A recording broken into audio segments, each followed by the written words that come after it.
sa paanan ng isang lumang kabundukan, sa lugar na bihirang mapasok ng mga dayo, matatagpuan ang isang maliit at payapang baryo na tinatawag na San Isidro.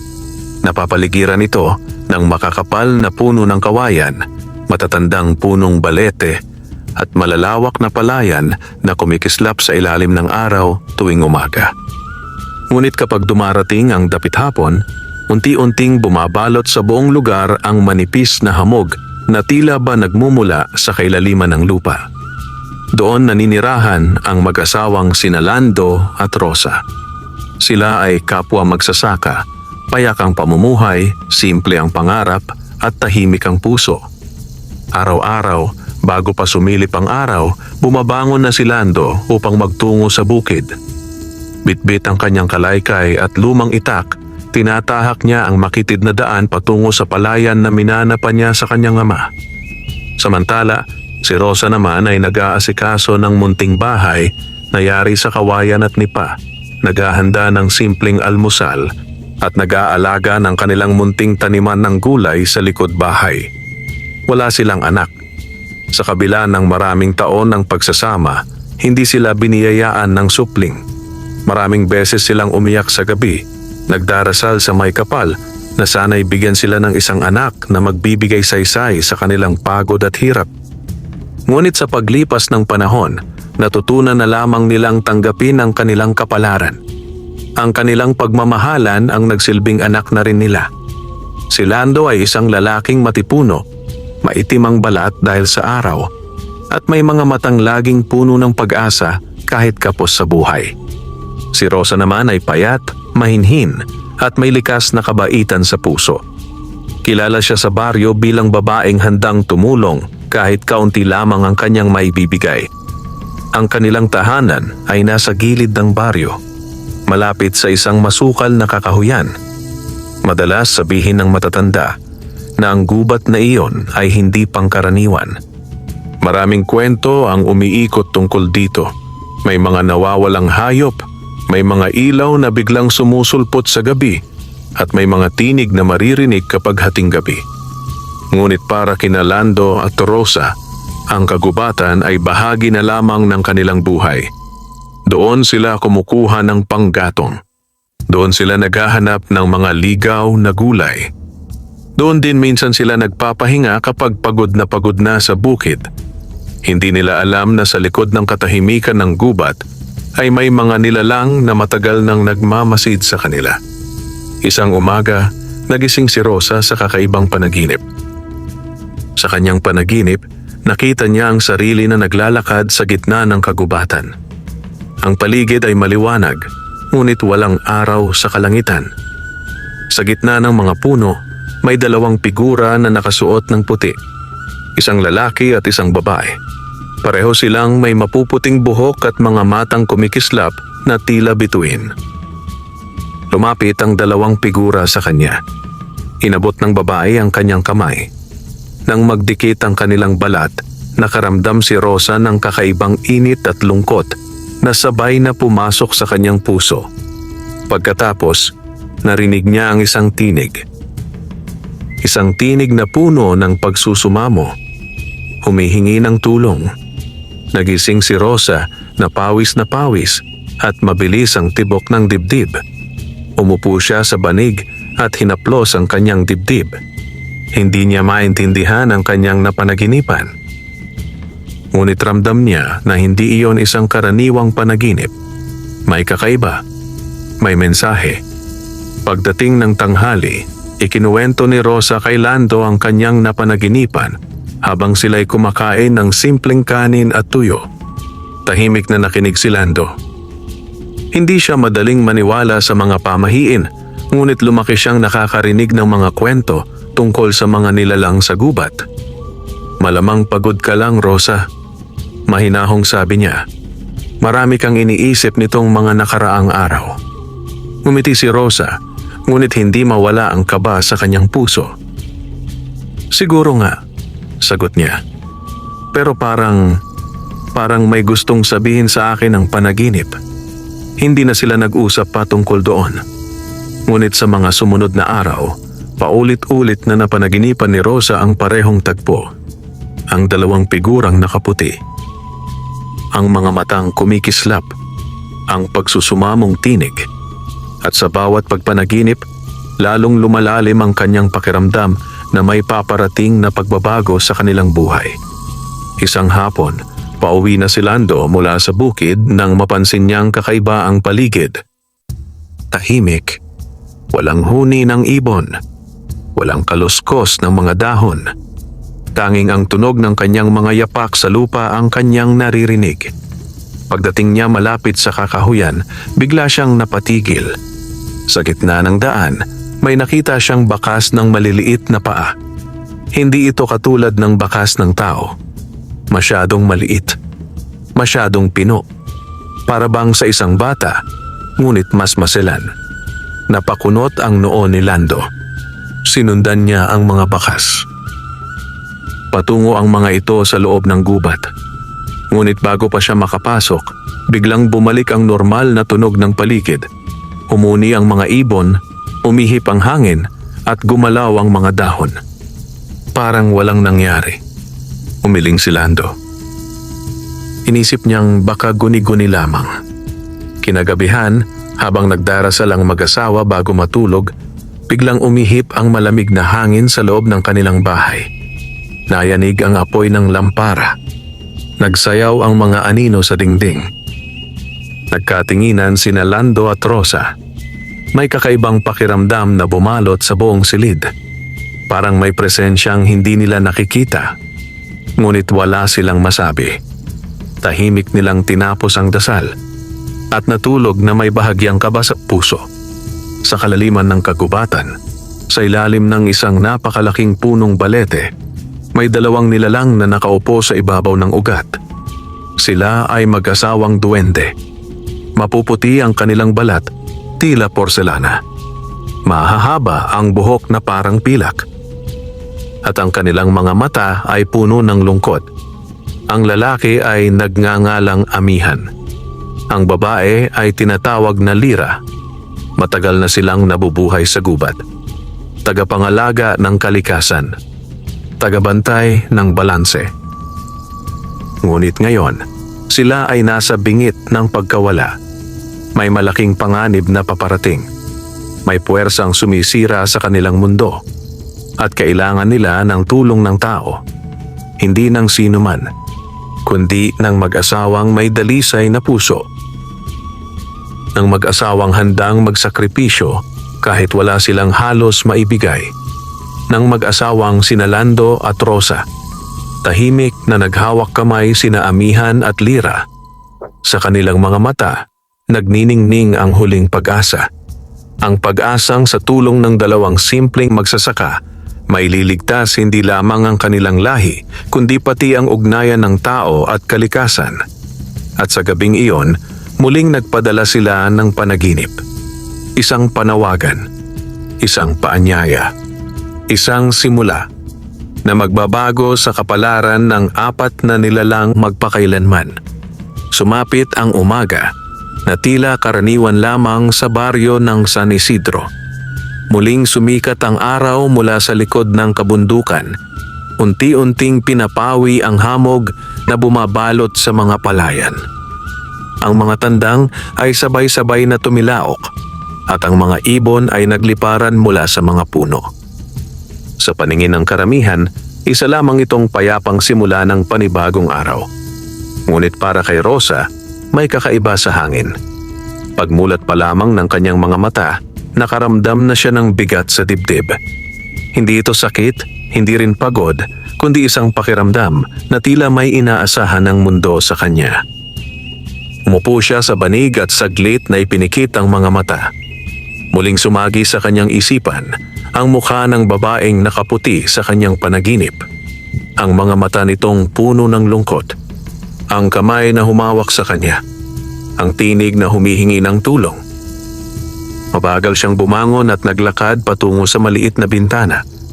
Sa labas, nakita niya si Lando na nag-aayos ng kanyang mga gamit sa bukid.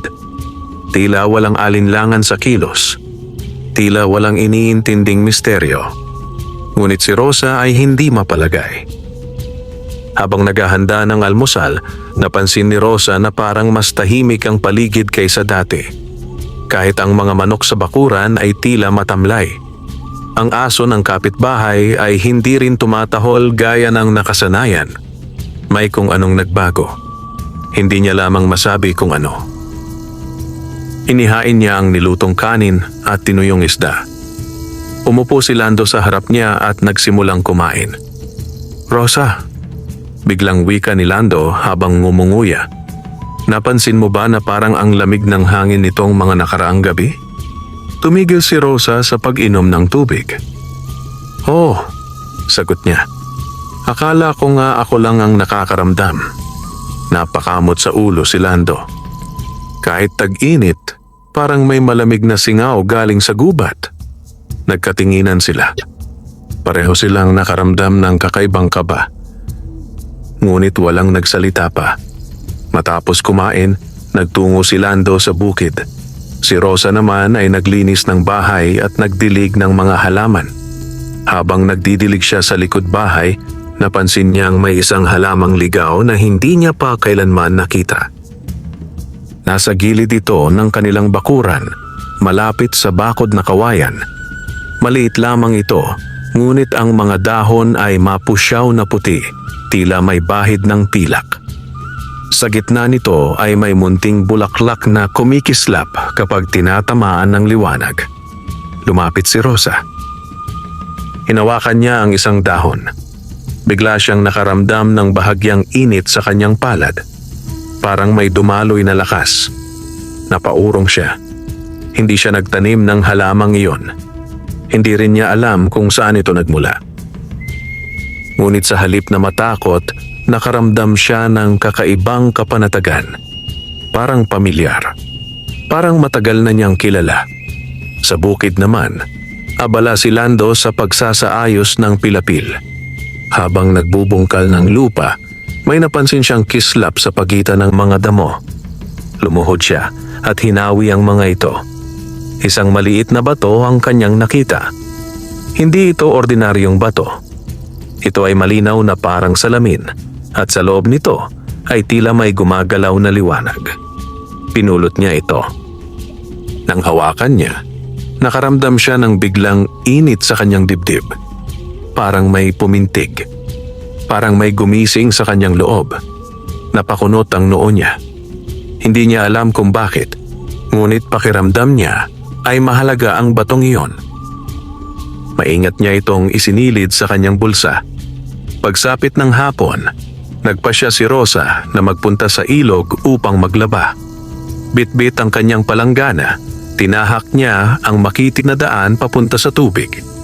Habang naglalakad, napansin niyang mas makapal ang mga dahon sa gubat kaysa dati. Parang mas buhay ang mga puno. Parang mas malakas ang kanilang presensya. Sa may gilid ng ilog, nagsimula siyang maglaba. Tahimik ang paligid. Tanging ang agos ng tubig ang maririnig. Habang kinukusot ang damit, may nakita siyang refleksyon sa tubig. Hindi lamang ang kanyang mukha. May dalawang figurang nakatayo sa likod niya. Nakatayo sa lilim ng mga puno. Nakasuot ng puti. Mabilis siyang lumingon. Walang tao. Walang anino. Walang bakas. Ngunit nang tumingin siyang muli sa tubig, nakita niya muli ang mga figura. Nakangiti. Malungkot. Nagmamasid. Napahawak siya sa kanyang dibdib. Hindi siya sumigaw. Hindi siya tumakbo. Sa halip, napaluha siya. Dahil sa kabila ng takot, may bahagi ng kanyang puso na nagsasabing hindi siya dapat matakot. Kinagabihan, nagkita muli sina Lando at Rosa sa kanilang munting bahay. Habang naghahapunan, napansin ni Lando na parang balisa ang asawa. "May nangyari ba?" tanong niya. Nagatubili si Rosa.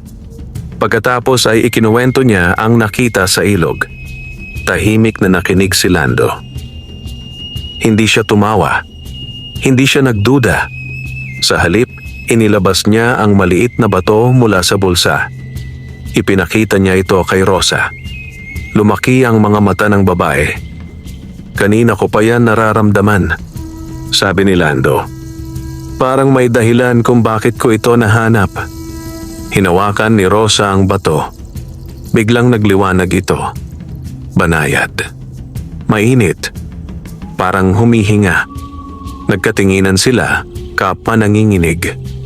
Hindi na ito maaaring ituring na pagkakataon lamang.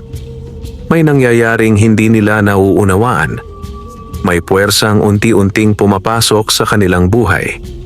Sa gabing iyon, muling nanaginip si Rosa. Ngunit ngayon, hindi na lamang panaginip. Nasa gitna siya ng gubat. Nakaharap sa mag-asawang nakaputi. Mas malinaw na ang kanilang anyo. Mas malinaw ang kanilang mga mata. Lumapit ang babae. Ako si Lira. Wika nito. Lumapit ang lalaki. Ako si Amihan. Dagdag niya. Malapit nang magwakas ang aming mundo, sabi ni Lira. Kailangan namin ng inyong tulong, sabi ni Amihan. Hindi kayo napili ng basta-basta, patuloy ng babae. Dahil ang inyong puso ay dalisay. Ngunit ang landas ay mapanganib, sabi ng lalaki. At may kapalit ang bawat hakbang. Tinitigan sila ni Rosa. Hindi siya nakapagsalita. Ngunit tumango siya. Sa kanyang dibdib, may apoy na nag-aalab. Apoy ng tapang. Apoy ng paniniwala. Apoy ng pagtanggap sa kapalarang paparating. At sa sandaling iyon, nagsimula ng tuluyang magbago ang buhay ni Lando at Rosa. Nagising si Rosa bago pa man sumikat ang araw.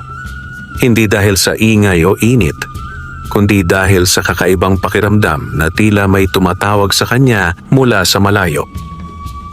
Parang may boses na dumadaloy sa hangin, mahina ngunit malinaw, humihila sa kanyang diwa palabas ng panaginip. Dahan-dahan siyang umupo. Tahimik ang loob ng bahay. Mahimbing pa ang tulog ni Lando sa kanyang tabi. Tinitigan niya ang mukha ng asawa at saglit nang ngumiti. Sa kabila ng mga nangyayari, nananatili itong matatag. Para itong punong kahoy na kahit anong unos ay hindi basta matitinag. Ngunit ngayon, ramdam ni Rosa na sila ay nasa simula ng isang unos na hindi nila kailanman naranasan. Tahimik siyang bumangon at lumabas ng bahay. Sa labas, malamig ang hangin. Manipis ang hamog na bumabalot sa paligid at ang buwan ay unti-unti nang nagtatago sa likod ng mga ulap. Sa gawing silangan, bahagya nang namumula ang langit. Naglakad si Rosa patungo sa gilid ng gubat. Hindi niya alam kung bakit doon siya patungo. Alam lamang niya na kailangan niyang sumunod. Parang may gumagabay sa kanyang mga hakbang. Habang papalapit siya, napansin niyang tila mas buhay ang kagubatan kaysa dati. Ang mga dahon ay marahang gumagalaw kahit walang malakas na hangin. Ang mga puno ay tila nagbubulungan sa isa't isa. Huminto siya sa may bungad ng kakahuyan. Saglit siyang nag-atubili. Ngunit nanaig ang kakaibang lakas sa kanyang loob. Pumasok siya. Sa loob ng gubat, nagbago ang liwanag. Parang humina ang sinag ng araw kahit papasikat pa lamang. Ang paligid ay nabalutan ng malaasul na anino. Ang lupa ay malamig sa paa at ang hangin ay may dalang amoy ng lumang kahoy at sariwang damo. Nagpatuloy si Rosa sa paglalakad. Hindi siya naliligaw. Kahit hindi niya alam ang daan, parang kabisado na ng kanyang katawan ang patutunguhan. Hanggang sa makarating siya sa isang maliit na liwasan sa gitna ng gubat. Isang bukas na lugar na napapalibutan ng matatandang puno. Sa gitna nito ay may isang malaking bato na hugis puso. At sa ibabaw nito may dalawang figura. Nakasuot ng puti. Nakatayo. Naghihintay. Napatigil si Rosa. Tumibok ng mabilis ang kanyang puso. Hindi na siya nagtataka. Hindi na siya natatakot. Alam niyang sila iyon. Sina Amihan at Lira. Dahan-dahan siyang lumapit. Habang papalapit, lalong luminaw ang kanilang anyo. Mapuputi ang kanilang balat na tila sinag ng buwan. Mahahaba ang buhok na kumikislap. Ang kanilang mga mata ay puno ng lungkot at pag-asa. Salamat at dumating ka. Mahinahong wika ni Lyra. Ang kanyang tinig ay parang simoy ng hangin sa umaga. Hindi ko alam kung bakit ako narito, sagot ni Rosa. Ngumiti si Amihan. Alam ng iyong puso, sabi niya. Umupo si Rosa sa ibabaw ng isang ugat ng puno. Huminga siya ng malalim. Ano ang nangyayari? Tanong niya. Bakit ninyo ako pinapadalhan ng panaginip? Nagkatinginan ang mag-asawang duwende. Pagkatapos nagsalita si Lyra. Ang kagubatang ito ay may puso, wika niya. At kami ang mga tagapangalaga nito. Sa loob ng maraming siglo, dagdag ni Amihan, pinanatili namin ang balanse sa pagitan ng tao at kalikasan. Tinutulungan namin ang mga mabubuting tao, sabi ni Lyra. At pinoprotektahan namin ang lupa mula sa mga sakim. Napayuko si Rosa. Naalala niya ang mga balitang naririnig tungkol sa mga dayuhang negosyante na gustong bilhin ang lupa sa paligid ng baryo. Ngunit ngayon, patuloy ni Amihan, may dumarating na kasakiman na mas malakas kaysa dati. May mga taong gustong putulin ang buong gubat, sabi ni Lyra. Gagawin itong mina at pabrika. Nanginig ang dibdib ni Rosa. Kung mangyayari iyon, mawawala ang kanilang kabuhayan. Mawawala ang tubig. Mawawala ang buhay. At kapag nawala ang gubat, wika ni Amihan, mawawala rin kami. Unti-unti kaming nanghihina, dagdag ni Lyra. Dahil ang lakas namin ay mula sa kalikasan. Tapos, bakit kami? Tanong ni Rosa. Maraming tao sa baryo. Ngumiti si Lyra. Marami ang mabait, sabi niya. Ngunit iilan lamang ang handang magsakripisyo kahit walang kapalit. Kayong mag-asawa, dagdag ni Amihan, ay patuloy na tumutulong kahit kapos. Hindi kayo nanlalamang, sabi ni Lyra. Hindi kayo nanlilinlang. Ang inyong puso, wika ni Amihan, ay malinis. Napaluha si Rosa. Hindi niya inaakalang may nakakapansin sa kanilang simpleng kabutihan. Ano ang kailangan naming gawin? Mahinang tanong niya. Tumayo si Amihan at naglakad patungo sa isang puno. Hinawakan niya ang balat nito. Biglang nagliwanag ang puno. Lumabas mula rito ang isang maliit na sisidlan na yari sa kahoy. Inabot niya ito kay Rosa. Ito ang binhi ng buhay, sabi niya. Kapag ito'y naitanim sa tamang lugar, muling lalakas ang puso ng kagubatan. Ngunit kailangan itong itanim sa tuktok ng bundok dapuyan, dagdag ni Lyra. Doon pinakamalakas ang enerhiya ng lupa. Napamulagat si Rosa. Ang bundok dapuyan ay kilala bilang mapanganib. Maraming nawawala roon. Maraming hindi na bumabalik. At kailangan ninyong maglakbay doon bago sumapit ang kabilugan ng buwan, sabi ni Amihan. 3 gabi na lamang, dagdag ni Lyra.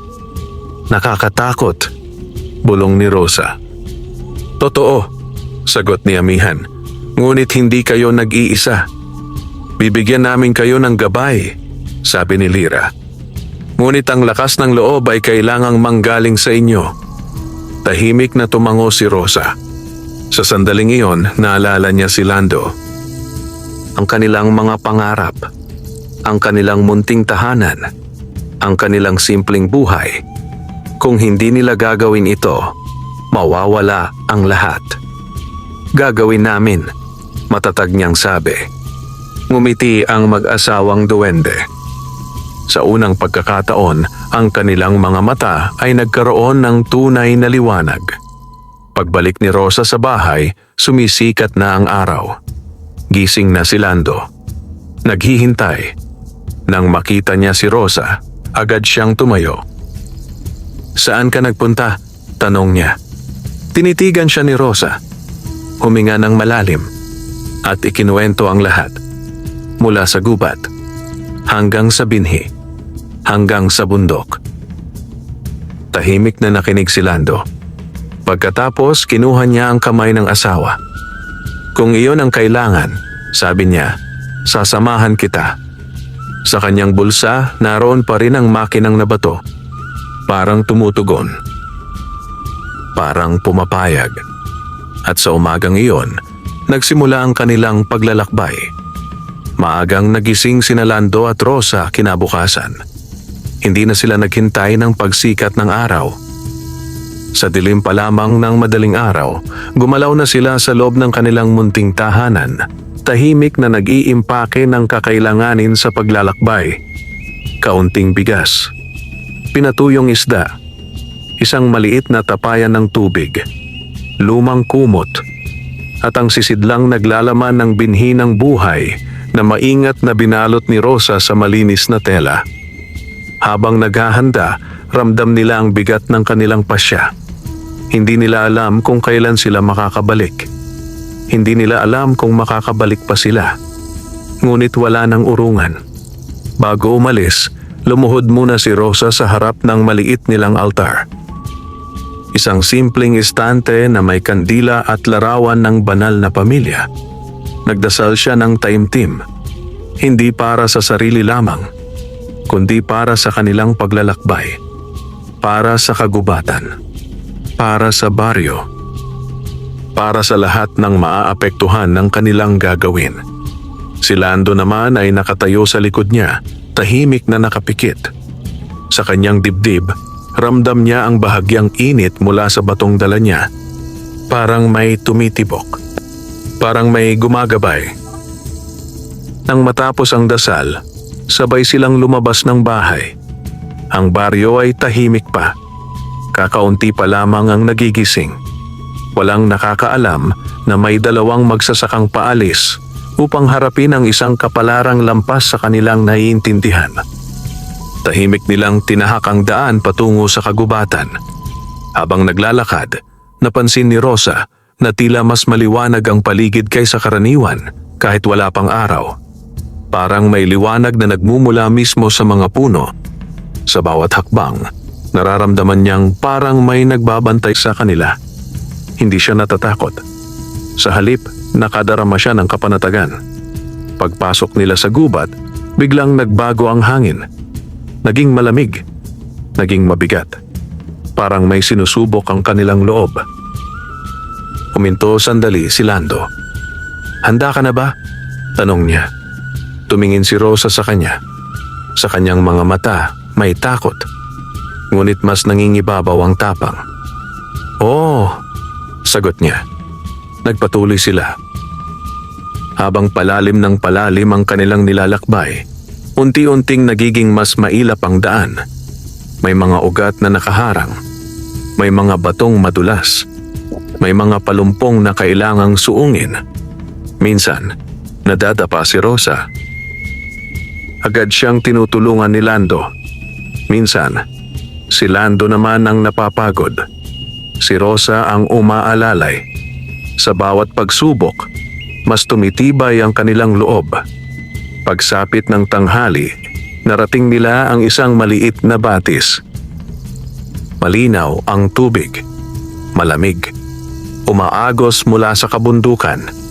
Nagpasya silang magpahinga roon. Umupo sila sa tabi ng bato at kumain ng kaunti. Habang umiinom si Rosa, napansin niyang tila may gumagalaw sa ilalim ng tubig. Maliit. Mabilis. Parang anino. Ngunit hindi niya ito pinansin. Mas pinili niyang magtiwala sa katahimikan ng paligid.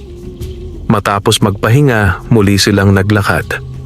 Ngunit hindi nagtagal, may napansin silang kakaiba. Ang mga ibon ay biglang tumigil sa paglipad. Ang mga kuliglig ay nanahimik. Ang hangin ay tumigil sa paggalaw. Parang huminto ang oras. Napatigil sina Lando at Rosa. Nagkatinginan sila. May panganib. Nararamdaman nila ito. Mula sa likod ng mga puno, may unti-unting lumitaw na mga anino. 1, 2, 3, hanggang sa maging 5, mga hugis tao.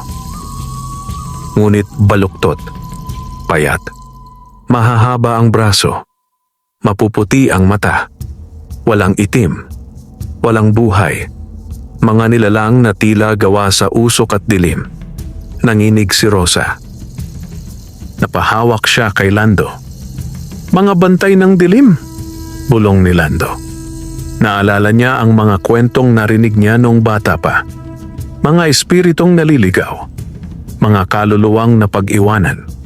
Mga nagiging tagapaglingkod ng kasamaan. Lumapit ang mga anino. Dahan-dahan. Tahimik. Ngunit ramdam ang puot. Biglang uminit ang bato sa bulsa ni Lando. Parang may nagising. Hinugot niya ito. Sa sandaling mailabas niya, nagliwanag ito ng maliwanag na asul. Kumalat ang liwanag sa paligid. Napaatras ang mga anino. Nagsimulang maglaho ang kanilang anyo. Isa-isa silang nagmistulang usok na tinangay ng hangin. Muling bumalik ang tunog ng gubat. Umuni ang mga ibon. Kumalaw ang mga dahon. Nabuhay ang paligid. Naupo si Rosa sa lupa. Hinihingal. Nanginginig. Salamat, bulong niya kay Lando. Ngumiti si Lando. Hindi lang ako, sagot niya. May tumutulong sa atin. Tumingin sila sa paligid. Sa pagitan ng mga puno, may bahagyang liwanag na kumikislap. Parang mga matang nagmamasid. Parang mga bantay. Sina Amihan at Lira. Kahit hindi nakikita, nararamdaman nila ang presensya. Pagdating ng dapit hapon, narating nila ang paanan ng bundok dapuyan. Mula roon, tanaw ang matarik at masukal na landas paitaas. Balot ng ulap ang tuktok. Parang may lihim na itinatago. Huminga ng malalim si Lando. Ito na, sabi niya. Hawak kamay silang tumingin sa bundok. Sa kanilang harapan, naghihintay ang pinakamahirap na bahagi ng kanilang misyon. At sa likod nila, ang mundong umaasa sa kanilang tagumpay. Nakatayo sina Lando at Rosa sa paanan ng bundok dapuyan habang unti-unting nilalamon ng ulap ang huling sinag ng araw. Ang hangin doon ay mas malamig kaysa sa kapatagan. May dalang amoy ng lumang lupa at basang dahon. Ang bundok ay tila isang higanting nagbabantay sa lihim ng kalikasan. Tahimik, matatag, at mapanganib. Tahimik silang nagmasid. Walang ibong lumilipad sa itaas. Walang hayop na gumagalaw sa paligid. Parang ang bundok mismo ang nagmamasid sa kanila. Dito na tayo magpapahinga, wika ni Lando. Pinakita siyang bahagyang patag na bahagi sa gilid ng daan. May malaking bato na maaaring sandalan. Inilapag nila ang kanilang mga gamit. Umupo si Rosa at hinaplos ang kanyang mga paa. Pagod na pagod siya, ngunit hindi siya nagrereklamo. Sa halip, tumingin siya sa tuktok ng bundok. Pakiramdam ko, sabi niya. Parang sinusukat tayo ng lugar na ito. Tumango si Lando. Parang sinusubok kung karapat-dapat tayo. Habang lumalalim ang gabi, mas lalong lumamig ang paligid. Pinalot nila ang sarili sa lumang kumot. Nagbahagi sila ng kaunting pagkain. Tahimik nilang pinagmamasdan ang mga bituin na unti-unting lumilitaw sa langit. Ngunit kakaiba ang mga bituin doon. Parang mas malapit. Parang mas maliwanag. Parang may sariling buhay. Sa gitna ng katahimikan, may biglang umihip na malakas na hangin. Nayanig ang mga puno. Nagsayaw ang mga damo. Napatingin si Lando sa paligid. May nararamdaman siyang kakaiba. Parang may paparating. At hindi siya nagkakamali.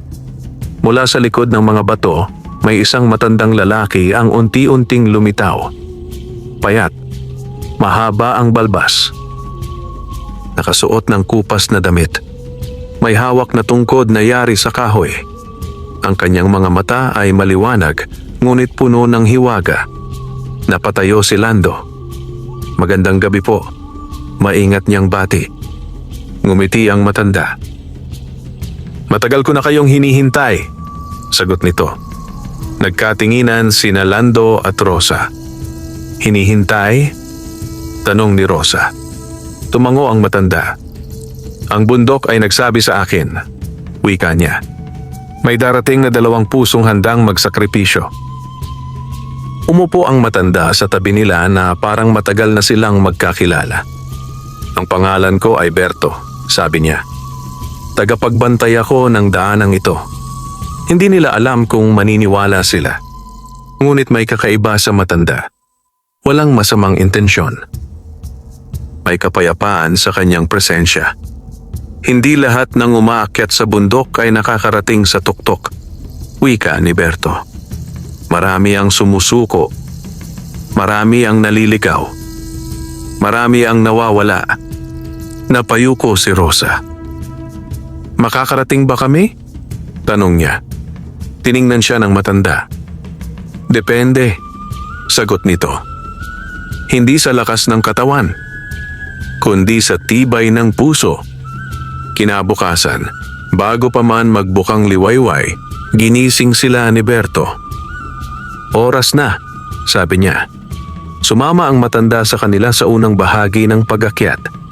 Ipinakita niya ang mga ligtas na daan, ang mga lugar na dapat iwasan, ang mga batong madulas, ang mga bahagi ng lupa na maaaring gumuho.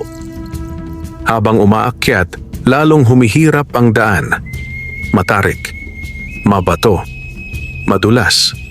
Minsan, kailangang gumapang. Minsan, kailangang kumapit sa mga ugat. Pawis na pawis si Lando. Hingal na hingal si Rosa. Ngunit hindi sila humihinto. Pagsapit ng tanghali, biglang nagbago ang paligid. Ang hangin ay naging mainit. Ang lupa ay naging tuyot. Ang mga puno ay naging kakaunti.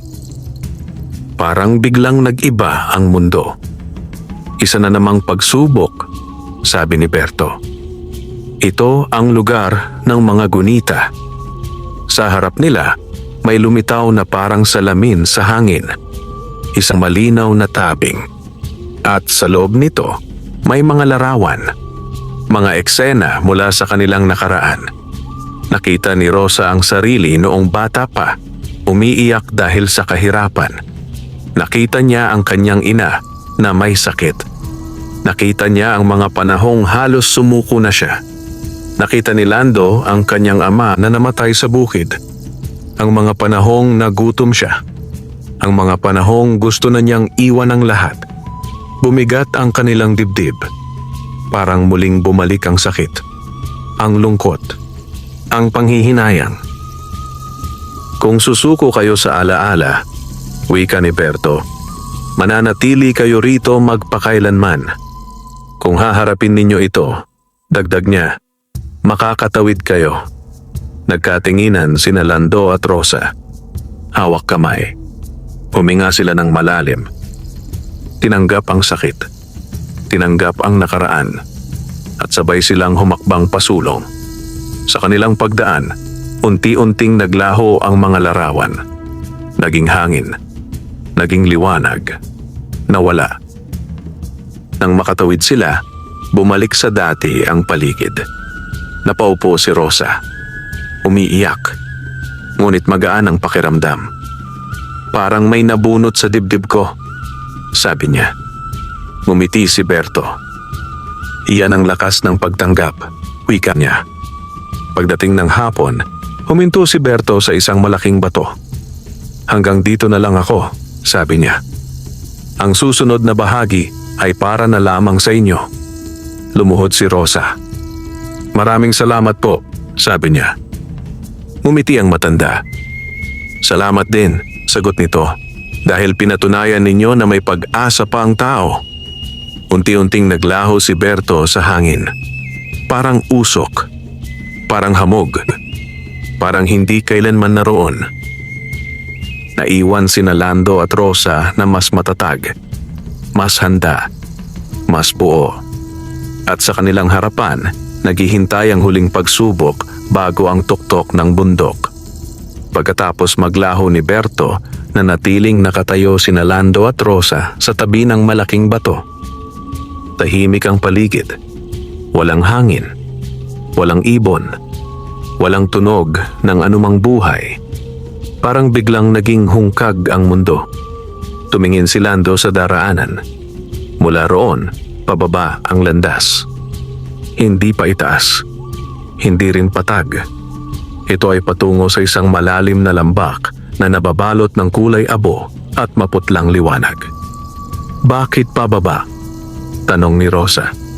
Akala niya ay paitaas na ang susunod na bahagi. Siguro, sagot ni Lando. Kailangan muna nating bumaba bago tuluyang makaakyat. Magkahawak kamay silang nagpatuloy. Habang pababa sila, unti-unting lumalamig ang hangin. Parang humihigop ng init ang paligid. Ang lupa ay nagiging itim. Ang mga halaman ay nagiging tuyot. Ang mga puno ay tila patay. Parang isang lugar na matagal nang iniwan ng buhay. Narating nila ang ilalim ng lambak pagsapit ng hapon. Doon, tila nagbago ang mundo. Ang liwanag ay naging maputla. Ang anino ay naging mahaba. Ang bawat galaw nila ay may kasamang kakaibang aninong hindi tumutugma sa kanilang katawan. Lando, bulong ni Rosa. Parang hindi normal ang mga anino natin. Tumingin si Lando. Napansin niya rin. Ang anino niya ay tila mas matangkad, mas payat, at parang gumagalaw ng mag-isa. Hindi eksaktong sumusunod sa kanyang kilos. Kailangan nating maging maingat, sabi niya. Naglakad sila sa gitna ng lambak. Sa bawat hakbang, naririnig nila ang mahinang bulungan. Hindi malinaw. Parang mga tinig na galing sa malayo. Parang mga panaghoy. Parang mga pagsisisi. Minsan, parang tinatawag ang kanilang pangalan. Minsan, parang inaanyayahan silang huminto. Rosa. May narinig siyang tinig. Parang boses ng kanyang ina. Napahinto siya. Anak, pagod ka na. Umuwi ka na. Nanginig ang kanyang dibdib. Alam niyang patay na ang kanyang ina. Ngunit ang tinig ay napakalinaw. Napakatotoo. Napaluha siya. Muntik na siyang huminto. Ngunit biglang hinawakan ni Lando ang kanyang kamay. Huwag kang makinig, mahigpit niyang sabi. Hindi iyan totoo. Si Lando naman ay may narinig ding tinig. Parang boses ng kanyang ama. Anak, wala kang mararating. Sayang lang ang pagod mo. Bumalik ka na. Naramdaman niyang parang may dumidiin sa kanyang dibdib. Parang may bumubulong sa kanyang isip. Na siya ay mahina. Na siya ay walang silbi. Na hindi siya karapat-dapat. Ngunit tinitigan niya si Rosa. Naalala niya kung bakit siya naroon. Hindi siya susuko. Habang nagpapatuloy sila, unti-unting humihigpit ang bulungan. Nagiging mas malinaw, mas mapanakit, mas mapang-akit. Parang sinusubukan silang sirain mula sa loob. Sa gitna ng lambak, may nakita silang isang bilog na lugar na napapalibutan ng maiitim na bato. Sa gitna nito ay may isang maliit na lawa. Itim ang tubig. Parang salamin. Walang refleksyon ng langit. Tanging refleksyon ng mukha ng tumitingin. Parang, kailangan nating dumaan dyan, sabi ni Rosa. Tumango si Lando. Wala silang ibang daan. Lumapit sila sa lawa. Pagtingin ni Rosa sa tubig, nakita niya ang sarili. Ngunit hindi ang kasalukuyang siya, kundi ang isang rosang puno ng galit. Puno ng inggit. Puno ng hinanakit. Isang rosang sinisisi ang mundo. Isang rosang handang manakit. Napaatras siya. Hindi ako yan, bulong niya. Ngunit sa tubig, ngumiti ang refleksyon. Parang nanunukso. Si Lando naman ay nakakita ng sarili na sakim. Mayaman. May kapangyarihan. Ngunit mag-isa. Walang Rosa, walang baryo, walang dangal. Isang lalaking ipinagpalit ang lahat sa kayamanan. Nanikip ang kanyang dibdib. Hindi rin ako yan, sabi niya. Mula sa lawa, may unti-unting umangat na usok. Humubog ito sa anyo ng dalawang nilalang. Mga aninong kamukha nila. Eksaktong eksakto. Ngunit ang mga mata ay pula. Ang ngiti ay malamig. Ang aura ay mabigat. Mga anino ng sarili, bulong ni Lando. Naalala niya ang kwento ng matanda. Mga pagsubok ng loob. Lumapit ang mga anino. Ginagaya ang kanilang galaw. Sumama kayo sa amin, sabi ng anino ni Rosa. Hindi na kayo masasaktan.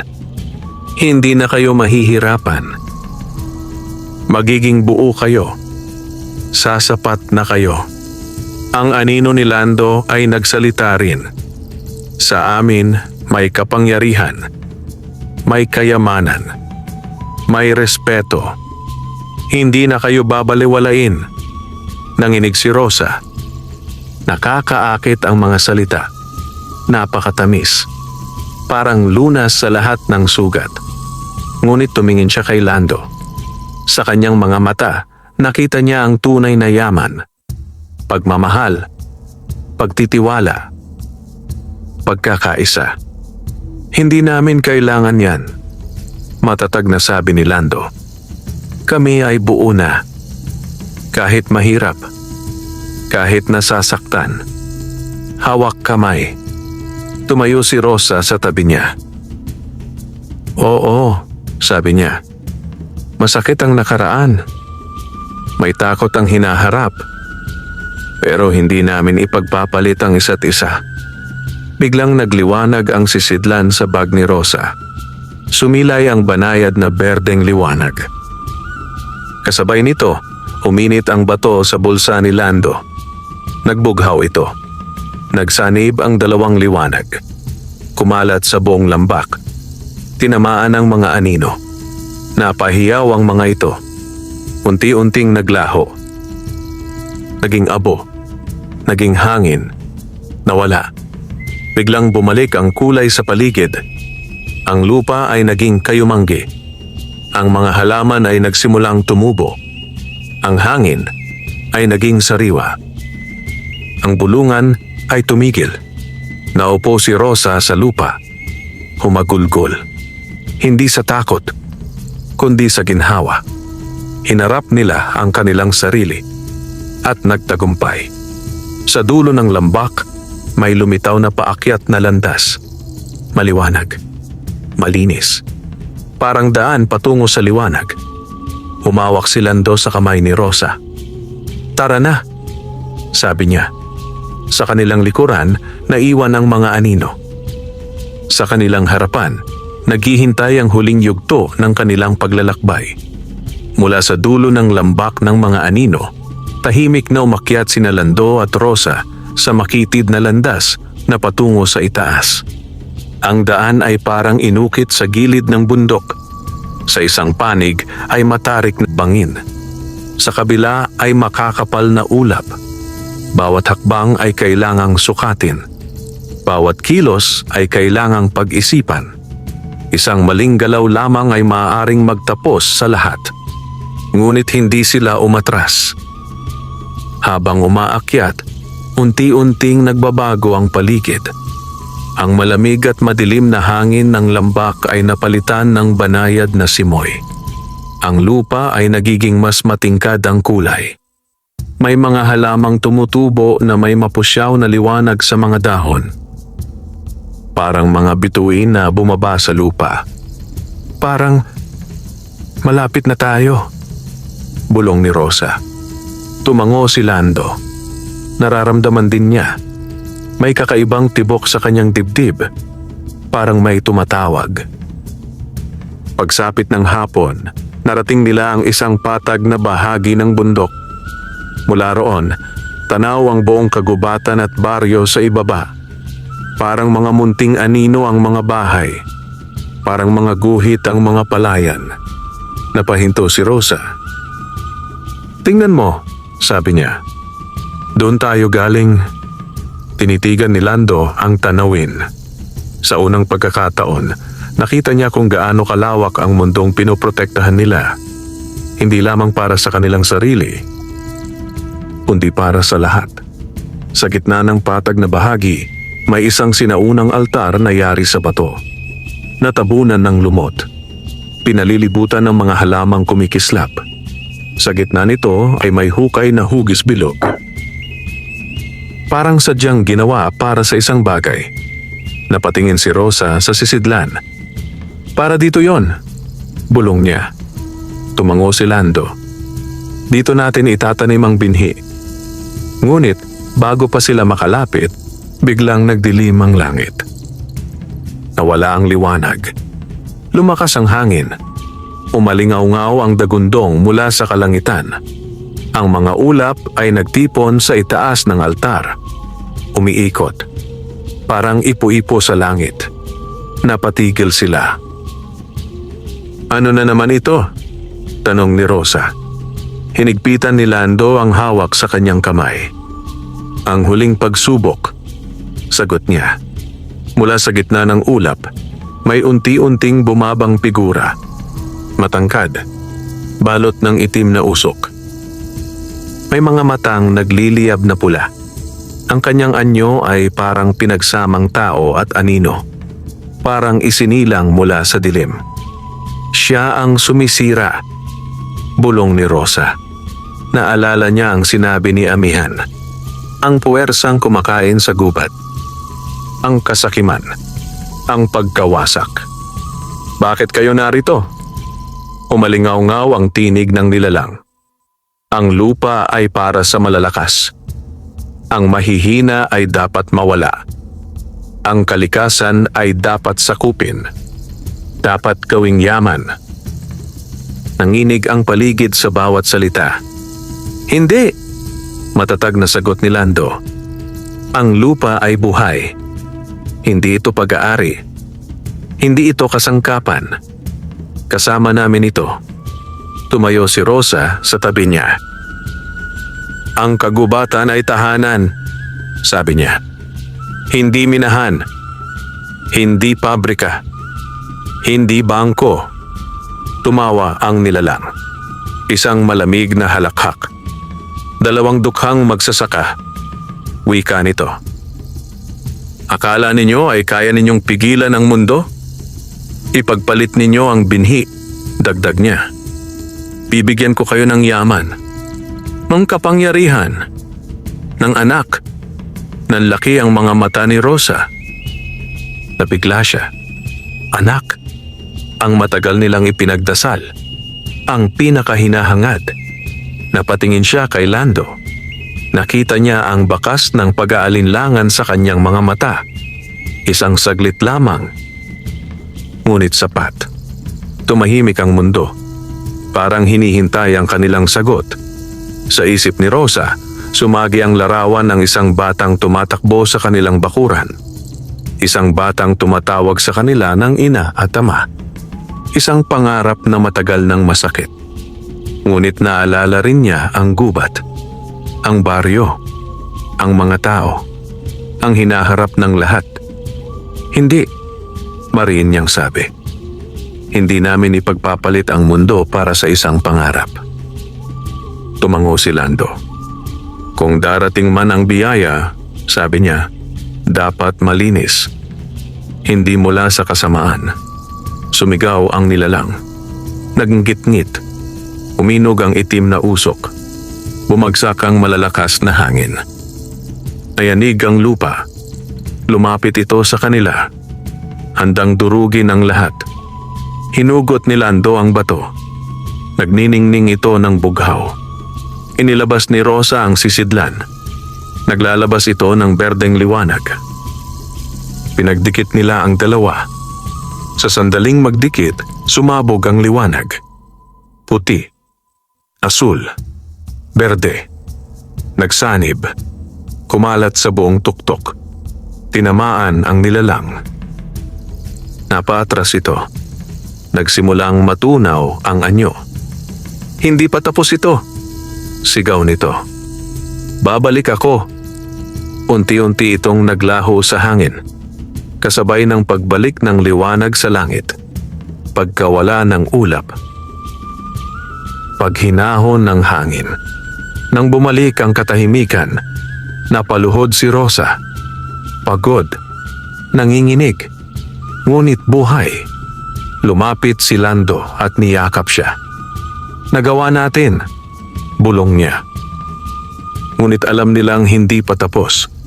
Nasa harap pa nila ang huling hakbang, ang pagtatanim ng binhi ng buhay, ang magpapasya sa kapalaran ng lahat.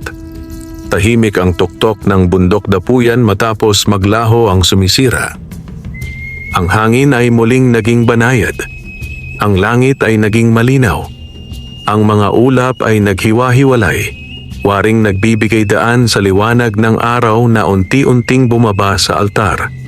Ang paligid ay tila humihinga muli, parang isang mundong muling nabuhay. Dahan-dahang tumayo si Rosa mula sa kanyang pagkakaluhod. Nanghihina pa ang kanyang mga tuhod, ngunit matatag ang kanyang puso. Tumingin siya sa altar. Nandoon pa rin ang bilog na hukay, tahimik na naghihintay. Parang isang pusong handang tumanggap ng buhay. Ngayon na, bulong niya. Tumango si Lando. Magkahawak kamay silang lumapit. Maingat na inilabas ni Rosa ang sisidlan mula sa kanyang bag. Binalot pa rin ito ng puting tela. Dahan-dahan niya itong binuksan. Sa loob, naroon ang binhi ng buhay. Maliit, hugis luha, kulay gintong may bahid ng berde. Kumikislap na parang may sariling liwanag. Sa bawat tibok ng kanilang puso, tila tumitibok din ang binhi. Napakaganda, bulong ni Lando. Hindi niya inaakalang may ganitong bagay sa mundo. Parang hindi gawa ng tao. Parang hiram mula sa langit. Hinawakan ni Rosa ang binhi. Mainit ito. Hindi nakapapasong init, kundi init ng buhay. Init ng pag-asa. Lumuhod sila sa harap ng altar. Maingat na hinukay ni Lando ang kaunting lupa sa gitna ng hukay. Malambot ang lupa. Parang matagal nang naghihintay. Dahan-dahang inilagay ni Rosa ang binhi sa gitna. Saglit siyang napapikit. Sa kanyang isip, nagdasal siya. Hindi nang malakas, hindi nang may salita, kundi ng buong puso. Para sa kagubatan, para sa baryo, para sa mundo. Matapos mailagay ang binhi, tinabunan ito ni Lando ng lupa. Pinantay, pinisil, parang nag-aalaga ng isang sanggol. Nang matapos, sabay silang umupo sa tabi ng altar. Tahimik na naghintay. Hindi nila alam kung ano ang mangyayari. Wala silang kasiguruhan. Tanging pananalig. Lumipas ang ilang sandali. Walang nagbago. Walang liwanag. Walang lindol. Walang milagro. Napatingin si Rosa kay Lando. May bahid ng pag-aalala sa kanyang mga mata. Gumagana ba? Bulong niya. Hindi nakasagot si Lando. Biglang umihip ang banayad na hangin. Isang marahang simoy. Dumaan sa kanilang buhok. Sa kanilang pisngi. Sa lupa. Kasunod nito, may bahagyang paggalaw sa gitna ng hukay. Umangat ang lupa. Marahan. Halos hindi mapansin. Isang munting usbong ang sumibol. Maliit, maputla, ngunit malinaw. Buhay. Napahawak si Rosa sa kanyang dibdib. Lando, bulong niya. Tinitigan ni Lando ang usbong. Hindi siya makapagsalita. Unti-unting lumaki ang usbong. Naging tangkay. Naging dahon. Sa loob lamang ng ilang sandali, ito ay naging isang maliit na puno. Ang mga dahon ay kulay berde na may ginintuang ugat. Ang puno ay may banayad na liwanag. Parang may araw sa loob nito. Kumalat ang liwanag mula sa puno. Bumaba sa bundok. Pumasok sa kagubatan. Tumaan sa mga ilog. Sumipsip sa lupa. Mula sa malayo, makikita ang unti-unting pagbabalik ng sigla. Ang mga tuyong puno ay nagsimulang mamukadkad. Ang mga ilog ay naging mas malinaw. Ang mga ibon ay nagsimulang magbalik. Sa gitna ng liwanag, may dalawang figurang unti-unting lumitaw. Sina Amihan at Lira. Mas maliwanag kaysa dati. Mas buo. Mas buhay. Nakatayo sila sa tabi ng puno. Nakangiti. May luha sa mata. Salamat. Wika ni Lira. Ang kanyang tinig ay puno ng emosyon. Dahil sa inyo, nabuhay muli ang aming mundo. Hindi lamang ang amin, dagdag ni Amihan, kundi ang sa inyo rin. Lumapit sila kina Lando at Rosa. Inilagay ni Amihan ang kamay sa balikat ni Lando. Inilagay ni Lira ang kamay sa balikat ni Rosa. May dumaloy na init. Parang biyaya. Parang yakap na kalikasan. May hiling ba kayo? Tanong ni Lira. Isang hiling, sabi ni Amihan. Bilang pasasalamat, nagkatinginan ang mag-asawa. Tahimik. Matagal. Pareho nilang alam ang sagot. Ngunit gusto nilang masiguro. Tumingin si Lando kay Rosa. Anong gusto mo? Mahinang tanong niya. Ngumiti si Rosa. May luha. May kapayapaan. Kung may ibibigay man, sabi niya, sana'y patuloy tayong maging malakas. Sana'y manatili ang pagmamahal natin. Sana'y maging sapat tayo sa isa't isa. Napatingin si Lando sa kanya. Humigpit ang hawak niya sa kamay nito. Iyon din ang hiling ko, sabi niya. Nagulat sina Amihan at Lira. Napangiti. Tunay kayong mayaman, wika ni Lira. Dahil alam ninyo ang halaga ng kung ano ang mayroon. Tumango si Amihan. At ang gantimpala ng ganitong puso, sabi niya, ay darating sa tamang panahon. Sa kanilang mga mata may lihim na liwanag. Isang pangakong hindi pa sinasabi. Sa tuktok ng bundok, sa ilalim ng bagong punong sumisilang, nagsimulang isulat ang bagong yugto ng buhay ni Lando at Rosa. Isang yugto na puno ng pag-asa. Ngunit may huling pagsubok pa silang haharapin. Isang pagbabalik sa mundong kanilang iniwan. Isang pagbabagong hindi nila inaasahan. Mula sa tuktok ng bundok dapuyan, minasdan ni Lando at Rosa ang mundong unti-unting nagbabago sa ibaba. Ang dating maputlang kagubatan ay muling nagkaroon ng kulay. Ang mga tuyong dahon ay napalitan ng sariwang luntian. Ang mga ilog ay kumikislap sa sikat ng araw. Parang isang sugatang lupang gumagaling. Tahimik silang nakatayo sa tabi ng punong kanilang itinanim. Sa bawat dampi ng hangin, tila may bulong ng pasasalamat na nagmumula sa kalikasan. Panahon na, mahinahong wika ni Amihan. Tapos na ang aming bahagi, dagdag ni Lira. Ngayon, kailangan ninyong bumalik sa inyong mundo. May bahid ng lungkot sa kanilang mga mata. Parang magpapaalam sa mga kaibigang matagal na nilang makakasama. Makikita pa ba namin kayo? Tanong ni Rosa. Ngumiti si Lira. Sa bawat dahon na gagalaw, sabi niya. Sa bawat ibong aawit. Sa bawat patak ng ulan. Naroon kami. Tumango si Amihan. Hindi kami mawawala, wika niya. Magiging bahagi kami ng buhay ninyo. Sa huling pagkakataon, hinawakan nila ang kamay ni Lando at Rosa. Muling dumaloy ang mainit na liwanag. Parang yakap, parang pamamaalam. Unti-unti silang naglaho, naging sinag, naging hangin, naging bahagi ng bundok, Naiwan ang mag-asawa sa tuktok. Tahimik.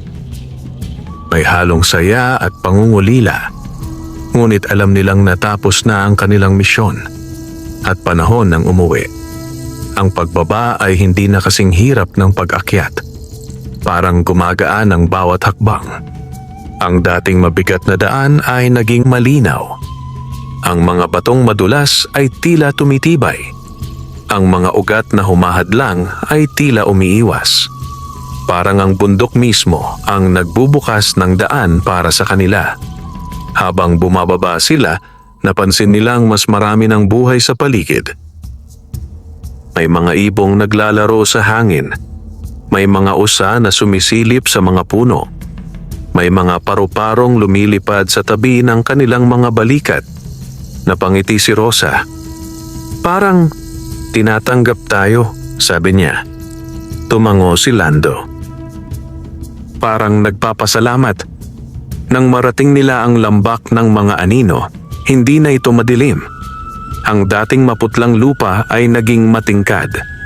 Ang itim na lawa ay naging malinaw na bukal. May mga bulaklak na tumutubo sa gilid nito. Wala na ang bulungan. Wala na ang takot. Tanging katahimikan at kapayapaan na lamang. Pagdaan nila sa lugar ng mga gunita, wala na ang mga salamin. Sa halip, may mga punong namumunga. May mga ibong nakadapo. Ang dating sakit ay napalitan ng pagtanggap. Ang dating bigat ay naging alaala na lamang. Pagsapit ng ikalawang araw, narating nila ang gilid ng kagubatan. Mula roon, tanaw na nila ang baryo ng San Isidro. May usok na umaangat mula sa mga kusina. May mga batang naglalaro sa daan. May mga magsasakang nag-aararo sa bukid. Buhay. Masigla. Mas maliwanag kaysa dati. Pagpasok nila sa baryo, agad silang napansin ng mga kapitbahay.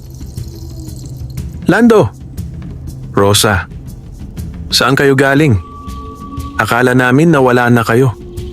Isa-isang lumapit ang mga tao. May pag-aalala. May saya. May pagtataka. Ikinuwento nila ang kanilang paglalakbay. Hindi ang lahat ng hiwaga. Hindi ang lahat ng detalye. Ngunit sapat upang maunawaan ng mga tao ang kahalagahan ng kagubatan. Ang halaga ng pag-iingat. Ang kahalagahan ng respeto sa kalikasan. Nakinig ang baryo. Tahimik. May luha. May pangako. Mula noon, nagbago ang San Isidro. Hindi na basta pumuputol ng puno ang mga tao. Hindi na basta nagtatapon ng basura sa ilog. Nagkaroon ng sama-samang pagtatanim, sama-samang paglilinis, sama-samang pag-aalaga. Ang baryo ay naging halimbawa sa mga karatig lugar. Muling bumalik sina Lando at Rosa sa kanilang munting bahay. Nilinis nila ito. Inayos. Pinaganda. Nagtanim sila ng mas maraming gulay, mas maraming puno, mas maraming bulaklak. Ang dating simpleng bakuran ay naging maliit na hardin. Isang alaala ng kanilang paglalakbay. Isang gabi, habang sila'y nakahiga sa banig, biglang nakaramdam si Rosa ng kakaibang hilo. Napahawak siya sa kanyang tiyan. Lando, bulong niya. Parang may kakaiba akong nararamdaman. Napabangon si Lando. Masama ba? Tanong niya. Umiling si Rosa. Hindi, sagot niya. Parang may init. Parang may liwanag. Lumipas ang mga araw. Lumipas ang mga linggo. At dumating ang balitang hindi nila inaasahan. Si Rosa ay nagdadalang tao. Nang marinig nila ito mula sa hilot, napaupo si Rosa. Napaluha. Napatawa. Sabay. Hindi siya makapaniwala. Hinawakan ni Lando ang kanyang asawa. Salamat, bulong niya. Hindi niya alam kung kanino. Sa langit. Sa lupa. Sa duwende. Sa kapalaran. Sa pagmamahal. Sa gabi, nanaginip si Rosa. Nakita niya sina Amihan at Lira. Nakangiti. May hawak na munting liwanag. Ang gantimpala, wika ni Lira. Sa pusong marunong makontento. Sa pusong marunong magmahal, dagdag ni Amihan. Nagising si Rosa na may luha at ngiti. Sa kanyang sinapupunan, may bagong buhay. Isang biyayang isinilang mula sa sakripisyo. Ngunit ang kwento ay hindi pa ganap na nagtatapos. May huling kabanata pang naghihintay. Isang kabanatang magpapatibay sa alamat ng pag-ibig, kalikasan at pag-asa. Lumipas ang mga buwan sa baryo ng San Isidro na puno ng katahimikan at pag-asa. Sa bawat araw na dumaraan, lalong lumalakas ang sigla ng kalikasan sa paligid. Ang mga palayan ay mas naging luntian, ang mga ilog ay mas naging malinaw, at ang mga punong kahoy ay mas dumami kaysa dati. Ang dating tahimik na baryo ay naging buhay na patunay ng pagkakaisa ng tao at kalikasan. Sa gitna ng pagbabagong ito, unti-unti ring nagbago ang buhay ni Nalando at Rosa. Lumalaki ang tiyan ni Rosa araw-araw. Sa bawat pagdaan ng panahon, mas nararamdaman niya ang galaw ng munting buhay sa kanyang sinapupunan. Kapag gabi, madalas niyang kausapin ang kanyang dinadala. Ikinukwento ang kagandahan ng mundo, ang mga puno, ang ilog at ang bundok na minsang nagligtas sa kanilang kapalaran. Si Lando naman ay lalong naging masipag. Mas maaga siyang gumigising. Mas huli siyang umuuwi. Hindi dahil sa kasakiman, kundi dahil sa pagnanais na mabigyan ng maayos na kinabukasan ng kanyang pamilya. Sa kanyang puso, dala-dala niya ang pangakong iingatan ng lupa na nagbigay sa kanila ng biyaya. Isang gabi ng kabilugan ng buwan, dumating ang panahon ng panganganak. Tahimik ang baryo. Tanging huni ng mga kuliglig ang maririnig. Sa loob ng munting bahay ni Nalando at Rosa, nagtipo ng ilang kapitbahay at ang hilot. Si Rosa ay nakahiga sa banig, pawis na pawis, ngunit matatag ang loob. Si Lando ay nasa tabi niya, hawak ang kanyang kamay. Malapit na, mahinahong wika ng hilot. Lumipas ang ilang oras na puno ng sakit at pag-asa. Hanggang sa isang sandali, may umalingaw-ngaw na iyak. Isang munting tinig, isang bagong buhay, isang himala. Isinilang ang kanilang anak. Isang malusog na sanggol na may mapusyaw na balat at malinaw na mga mata. Sa sandaling iyon, tila lumiwanag ang buong silid. Parang may bahagyang sinag na bumaba mula sa bintana. Hindi napansin ng iba. Ngunit naramdaman ni Nalando at Rosa. Pinangalanan nila ang bata na Liwayway dahil siya ang naging liwanag ng kanilang buhay. Liwanag matapos ang dilim. Pag-asa matapos ang pagsubok. Biyaya matapos ang sakripisyo. Lumaki si Liwayway sa gitna ng kalikasan. Bata pa lamang siya ay mahilig na siyang maglaro sa ilalim ng mga puno, makinig sa huni ng ibon at magmasid sa pag-agos ng ilog. Madalas siyang makitang nakikipag-usap sa hangin, sa mga dahon at sa mga bulaklak. Kapag tinatanong siya ng kanyang mga magulang, ngumingiti lamang siya. Parang may lihim na kaibigan. Parang may nakakaunawang mundo. Habang lumilipas ang mga taon, naging kilala si Liwayway sa baryo bilang batang may mabuting puso. Mahilig siyang tumulong sa matatanda.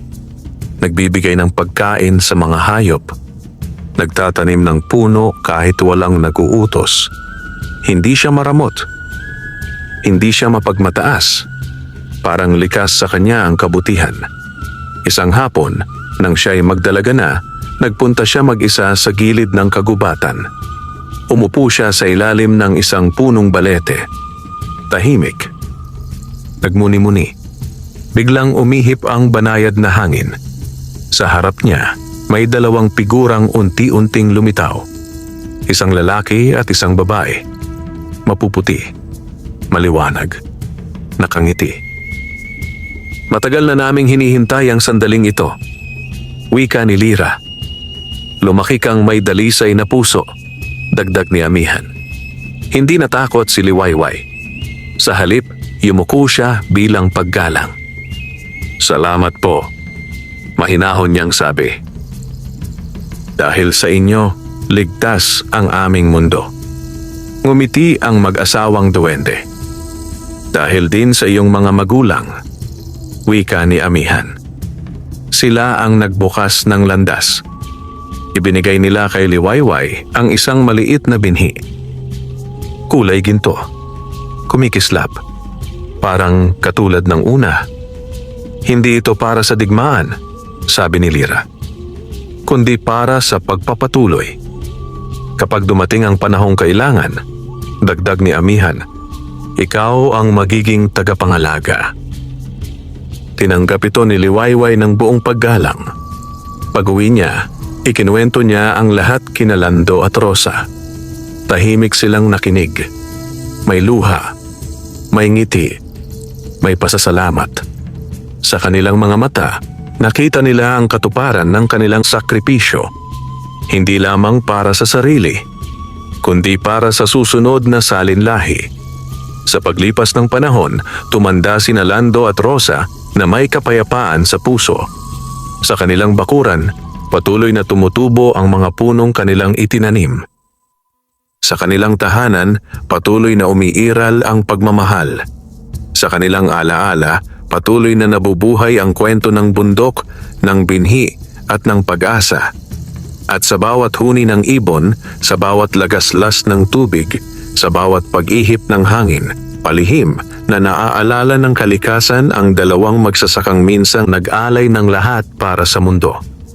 Ang kanilang kwento ay naging alamat.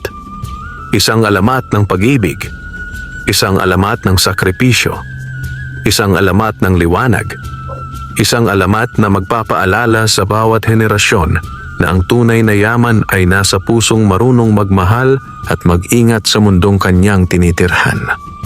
Wakas.